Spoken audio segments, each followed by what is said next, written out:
Hello, it's John Lord here, and mid-March, and we have a really nice day, and the birds are singing in the trees, and everyone wants to get out gardening. Now, we've just barked over our herbaceous border because I haven't barked it for years, and there's a little bit of weed coming through, mostly Willowherb. So I'm not going through and hand weeding it. I'm using a hoe. The problem is when you use a hoe, you stir up the ground and you get lots of weed seedlings up. So as a result, after I've hoed, I can put a bit of bark on top. And I use a mini chip bark. It's expensive, but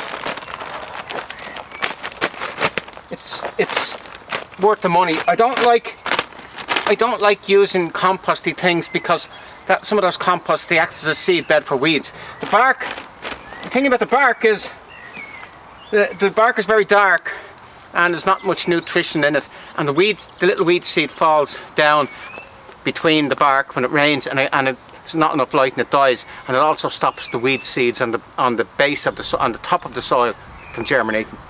So this is the handiest way I find.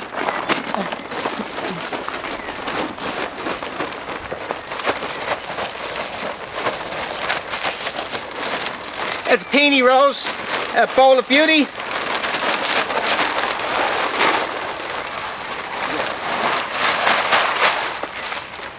And then we'll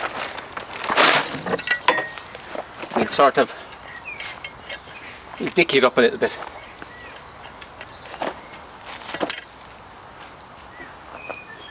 And then when it rains, it comes out lovely, all the dust is washed off and it comes out lovely and fresh looking. And then in a month's time that'll all fill in anyway, you won't see the bark. But next time we'll bark, that'll be 5 years time, so about once every 5 years. So it's quite economical. We never ever feed plants here because they don't need it. You don't need to feed plants, you don't need it. You have to feed animals. Plants get their food from the sun. Now we'll move on.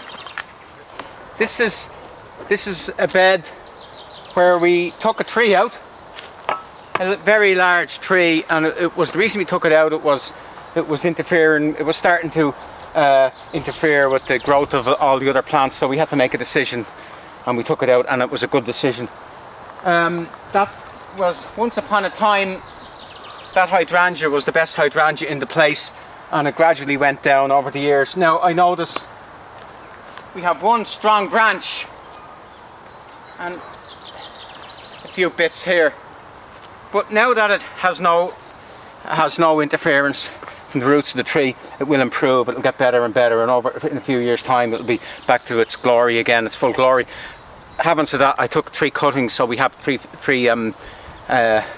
we have little ones to take its place if it doesn't work, because unfortunately I never got the name for it, but it's just a very, very nice blue one, a really, really showy blue one. People always want to buy it from me, but I can't sell it to them because I don't know what it is. Anyway, we planted stuff here about a month ago. Let me see, can I just show what it is.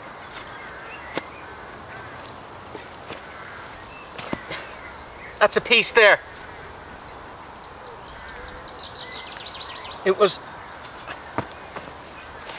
a big chunk of Pye Weed I dug out from there. I split it up, and it's sort of a purpley, flat purpley, large flower head, really, really nice, and a little bit windy through here, and really perfect spot for it. Grows to about that height. It's all through here. That's it there. That's a piece from last year. That's a dead piece. So this is all purple. This is all purplish, pinkish Pye Weed, and it goes to about here. And in here we're going to plant something blue. We're going to plant a monk's hood, and it's a new variety. I just got a job lot of monk's hoods, and one of them turned out to be one called Blue Lagoon, and I never heard of it in my life. But after Blue Lagoon it goes PBR. PBR, that's good, because that means plant breeders' rights. So that means somebody thinks this plant is good enough to spend the money getting plant breeders' rights for it. So it must have something going for it. So I looked up on the internet And it's very hard on the internet to get good information, stuff like that, because everybody wants to sell you stuff. So nobody's going to say, this is a terrible plant, don't buy it. They always tell you it's a good plant. But seemingly what is different about it is a bit shorter than the normal monk's huds, but we'll find out. So we're going to plant it.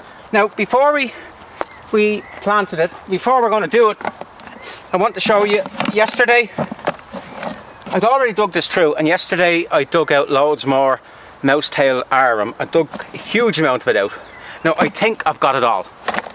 But I know it's in there. I don't want it because it will take over. But I know it's there.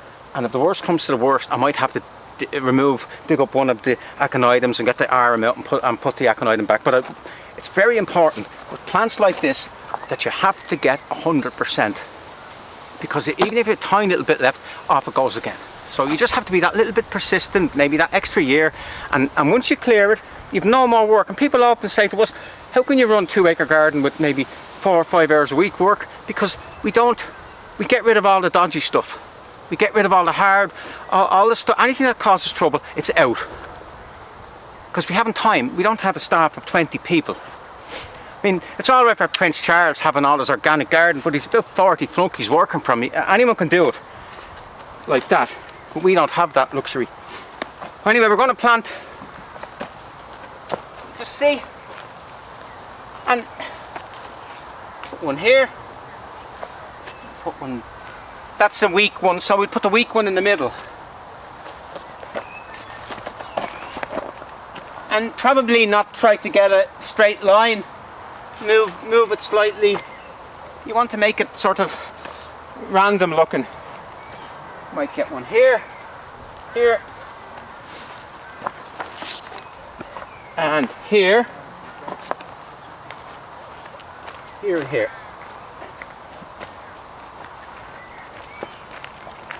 It's a little bit regular, but in 2 or 3 years it'll all grow in together completely, because this year it's this size, next year that size, the year after that size, so they'll all go in together.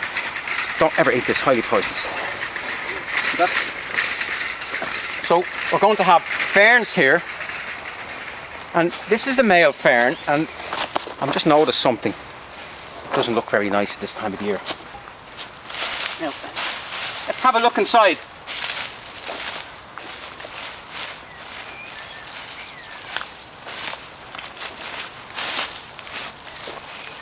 Can you get in there with the camera? You can see next year's, they're the fronds, they're going to come out like this, unfurl like that.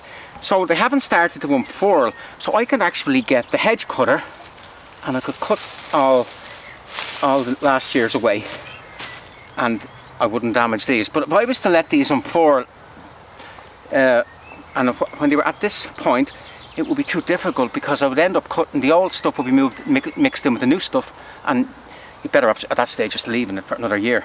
But I think might be no harm.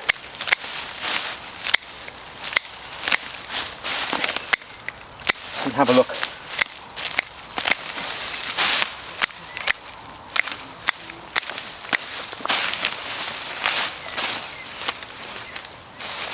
We'll just do one just to see.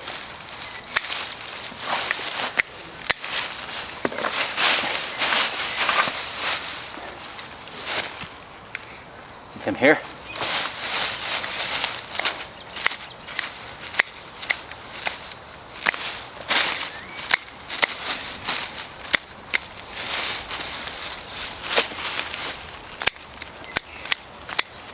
Now, as I say, if you were doing a lot, I would get a mechanical hedge cutters, do it real quickly.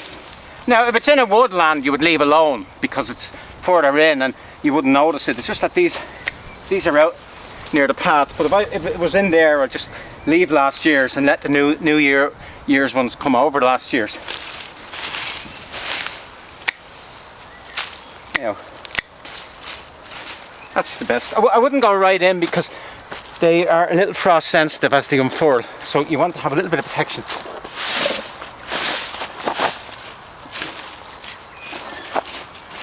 Kind of enough. We'll do the other two as well at some stage, but that's the ferns. We have blue hydrangea there, which we think it's going to do. We have the Pye Weed behind, blue the blue Aconitum. Now there's blue beside it. So I don't like having two colours together, but the Brunnera will be finished before the Aconitum starts, so they won't overlap. And then we have some Geranium, ground cover Geranium, and we have Bluebird, Hydrangea Bluebird, which I hope will do really well. We have a very fine Magnolia, which was under a bit of pressure, Magnolia Susan, which was under pressure from the cherry tree. Now I'm hoping this year that to be the main plant in the place. So anyway, that's that one done. That's that bed done. But maybe we'll plant one. Just to see.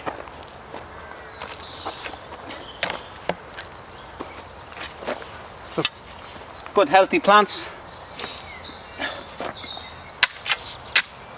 Perfect soil. And just keep an eye out for the Arum.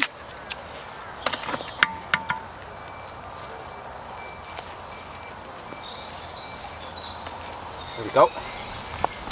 That's one done. And then we'll bark the whole lot. We'll bark into there.